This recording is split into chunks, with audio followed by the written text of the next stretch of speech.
গাইবান্ধার শাহঘাটায় স্কুলের কমিটি দখল করার লালসা পূরণ করার জন্য ইসলামী ছাত্র শিবিরের একজন তরুণ দায়িত্বশীলকে খুন করা হয়েছে ঘটনাস্থলে দিনের বেলা আপোষের কথা বলে ডেকে নিয়ে।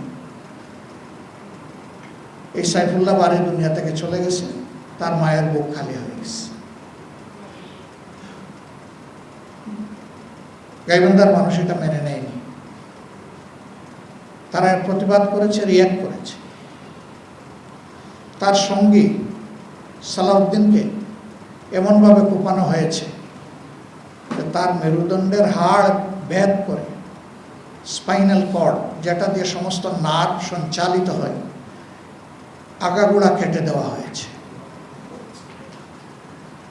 এখন শরীরের বুকের নিচ থেকে সমস্ত নিম্নাংশ, তার কোনো চেতনা নেই, ফাংশন নেই, এবং এটা আর জীবনে ফিরে আসবে না।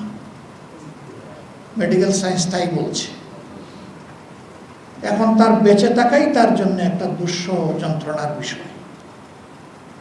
এমনকি পেশাব পায়খানারও কোনো কন্ট্রোল তার থাকবে না, সে বুঝবে না, চেতনা নাই না, ওই অংশ তার অবচেতন।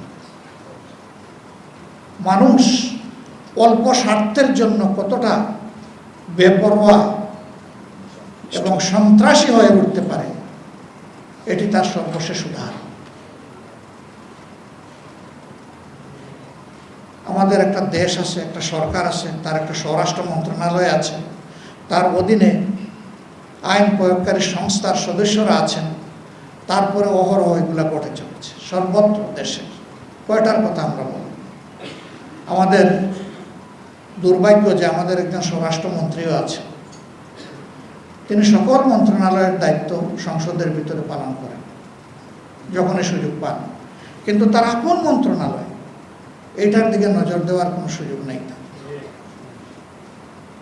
একটা দেশে যদি মানুষের জীবনের নিরাপত্তাই না থাকে, এটা কিসের সমাজ? এটা তো সমাজের প্রথম শর্ত যে এখানে মানুষের জীবনের নিরাপত্তা থাকবে। আমরা সরকারকে আহ্বান জানাই, আপনারা আপনাদের দায়িত্ব যথাযথভাবে পালন করুন, মানুষকে আর মৃত্যুর দিকে ঠেলে দিবেন না। 15.5 বছর এত জীবন, এত রক্তের পরে একটা সরকার গঠিত হয়েছে। এই সরকারের কাছে মানুষ ভিন্ন কিছু আশা করে। আমরা এই জাতিকে কথা দিচ্ছি, জাতির স্বার্থে সংসদের ভিতরে আমাদের ভূমিকা পরিচালিত হবে ইনশাআল্লাহ। সরকার ভালো উদ্যোগ নিয়ে সহযোগিতা করব,